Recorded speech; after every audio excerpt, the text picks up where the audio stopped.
अस्सलामुअलैकुम वरहमतुल्लाहि वबरकातुहू। बिस्मिल्लाहिर्रहमानिर्रहीम। सबसे पहले दरूद सलाम अस्सलातु वस्सलामु अलैका या रसूल अल्लाह सल्लल्लाहु ताला अलैका वसल्लम।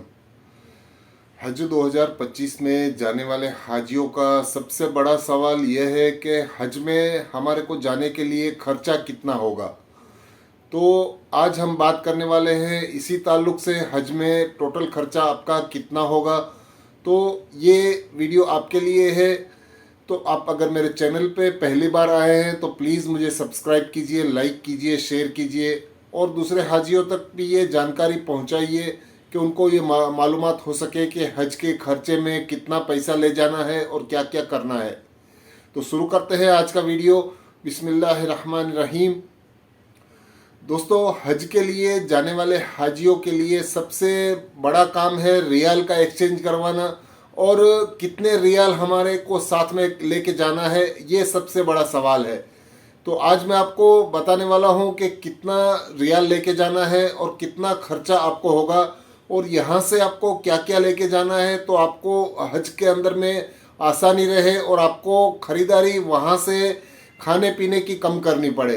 तो आज मैं आपको बता रहा हूँ कि हज के लिए जाने वाले हाजियों में ख़ास पैकिंग के अंदर में सामान के साथ में आपको हज के लिए यहाँ से आपको दाल, आटा, चावल, मसाले और भी बहुत सारी चीज़ें हैं खाने की जो आप ले जाना चाहते हैं वो ले जा सकते हैं।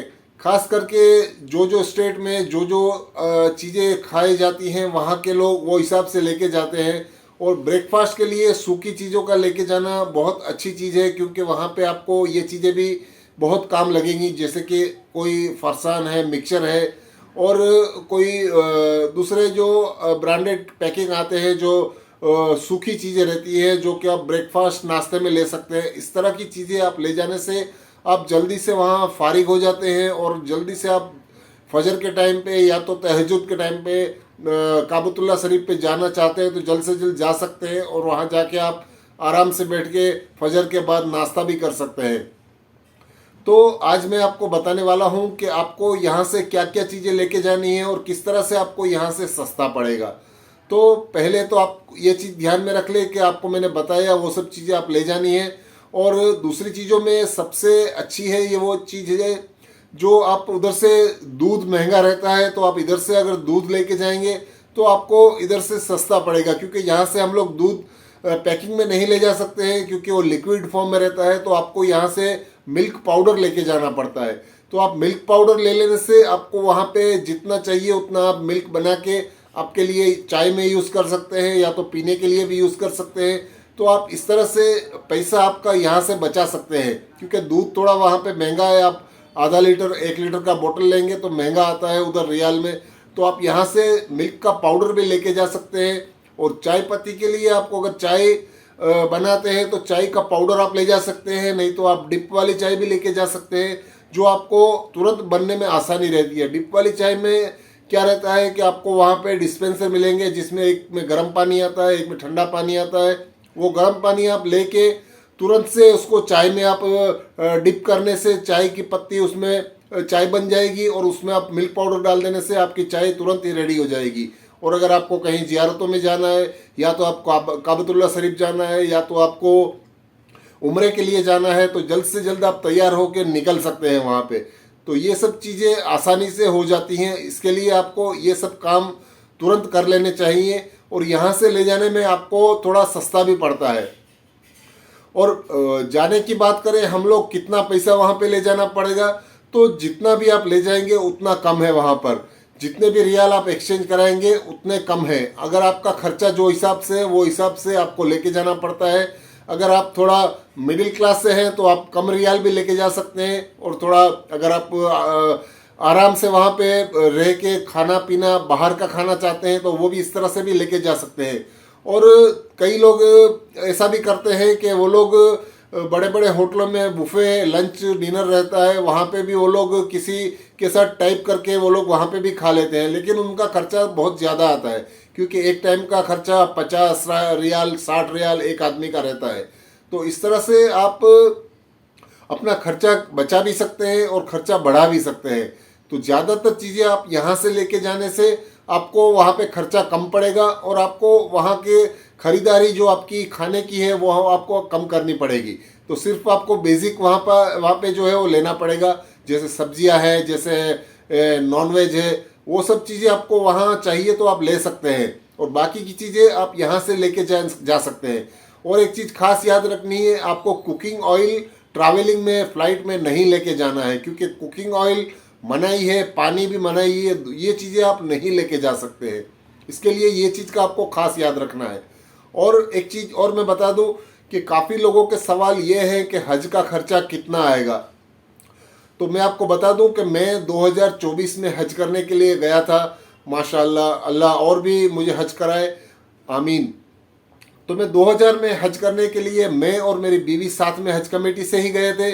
तो हम लोग सिर्फ एक एक आदमी का 75,000 यानी 1,25,000 रुपये लेके गए थे, जो कि हमने रियाल में एक्सचेंज यहीं से करवा लिया था। और वो एक्सचेंज में करवा के हम लोगों ने वहाँ पे जो बेसिक ज़रूरियात थी मक्के के अंदर में वही हमने खर्चा किया, जो आराम से हम लोग खा पी सके। तीनों टाइम का खाना मक्के की जो हमारी बिल्डिंग है हमारे को हज कमेटी देती है, उसके अंदर में हम लोग बेसिक खाना जो बना के खाते थे वो आराम से हम लोग बना के 2 टाइम का खाना खाते थे। नाश्ता भी उधर ही करते थे, नाश्ते में भी हम लोग आराम से रोटियां बनाते थे, अंडे बनाते थे। इस तरह से जो हमको बेसिक खाना चाहिए वो हम लोग आराम से खा रहे थे और पूरी तरह से हम लोग वहाँ पे आराम से अपने घर जैसा ही फील करके रहते थे। तो मेरा बताने का मकसद ये है कि खर्चा उसमें भी बहुत कम आता है अगर आप बचाना चाहते हैं। तो हम लोग उसी तरह से हम लोग डेली रूटीन वहाँ पे बनाए थे।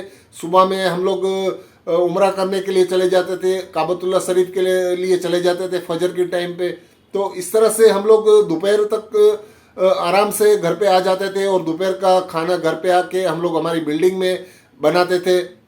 इस तरह से हमारा डेली रूटीन था और उसमें हमारे को खर्चा भी ज़्यादा नहीं करना पड़ता है, क्योंकि हज कमेटी की जो सुविधा है आपको मालूम होगा, आपकी बिल्डिंग के आसपास ही बसें मिलती है, काबतुल्लाह शरीफ के पास आपको छोड़ देती है, वहाँ से थोड़ा चल के अंदर जाना पड़ता है। वापस आके हम लोग बिल्डिंग में हमारे घर पे वापस बस लेके आती है तो हम लोग वहाँ पे वापस आ जाते हैं। तो उसमें खर्चे की कोई बात नहीं होती है। बेसिक खाना जो अपना है वो हम लोग लेते हैं, वेजिटेबल्स सब्जियाँ हैं और बाकी ऑयल वगैरह है, अंडे हैं और चिकन मटन जो आप खाना चाहते हैं वो आप बाहर से शॉप में मिल जाता है। तो इसमें आपका खर्चा बहुत ही कम आता है। तो हम लोगों ने इसी तरह से पूरा सामान यहाँ से लेके गए थे और बाकी जो बेसिक आइटमें थी, जो ज़रूरत की चीज़ें थी, वो हम लोग वहाँ से लेते थे। इस तरह से हम लोगों ने पूरा हज का 35-38 दिन जो रहते हैं हमारे मक्का शरीफ में, उस तरह से ही गुजारे थे और हम लोग आराम से उधर घर की तरह रहते थे। रोज़ काबतुल्लाह शरीफ जाके माशाल्लाह बैठते थे, उम्रा करते थे, ज़ियारतें करते थे और तवाफ़ भी करते थे। इस तरह से डेली का रूटीन हमारा चलता था। तो खर्चा कम करने का मेन कारण ये है कि अगर आप खर्चा कम करना चाहते हैं तो बहुत ही कम में हज कर सकते हैं। इसमें आपको कम से कम 2 आदमी का मैं आपको बता देता हूँ कि मेरा खर्चा कितना था। तो हम लोग इंडिया वापस आए तो मेरा टोटल खर्चा हज का मक्का शरीफ के अंदर में और मदीना शरीफ में भी हम लोग बाहर खाते थे, क्योंकि मदीना शरीफ में खाने की फैसिलिटी आपको मिलती नहीं है। तो मदीना शरीफ में आपको बाहर होटलों में खाना पड़ता है, या तो फिर आपकी जो बिल्डिंग रहती है, जो आपकी होटल रहती है, उसके अंदर में कई कैंटीन वाले आते हैं जो आपको तीनों टाइम का खाना आपसे बुक करवा के जाते हैं और वो आपको तीनों टाइम का खाना आके दे के जाते हैं। तो आप होटल में खा सकते हैं और अगर आप चाहें तो होटल में भी खा सकते हैं, लेकिन होटल का खर्चा 2 आदमियों का पाकिस्तानी होटल में आप जाएंगे तो कम से कम 15 रियाल और ज़्यादा से ज़्यादा 25-30 रियाल होता है। तो उससे भी कम करने के लिए आपको चाहिए तो आप जो कैंटीन वाले आते हैं उसके पास भी आप लोग फिक्स करवा सकते हैं। तो इस तरह से आप अपना पैसा वहाँ पे भी बचा सकते हैं। तो मेरे खर्चे की मैं बात करता हूँ, मैंने मक्का शरीफ के अंदर में और मदीना शरीफ के अंदर में पूरा टोटल खर्चा जो किया था, और वो जो ख़रीदारी करते हैं हम लोग वो मक्का से मदीना से दोनों जगह से की थी। मक्का शरीफ में थोड़ी कम खरीदारी की थी क्योंकि हमारी फ़्लाइट यहाँ से हम लोग पहले जिद्दा गए थे, जिद्दा से हमारे को मक्का शरीफ लेके जाया गया था और मक्का शरीफ में हमारे को 37 दिन 38 दिन रखे थे और वहाँ पे 37-38 डेज हमारे को रहना होता है।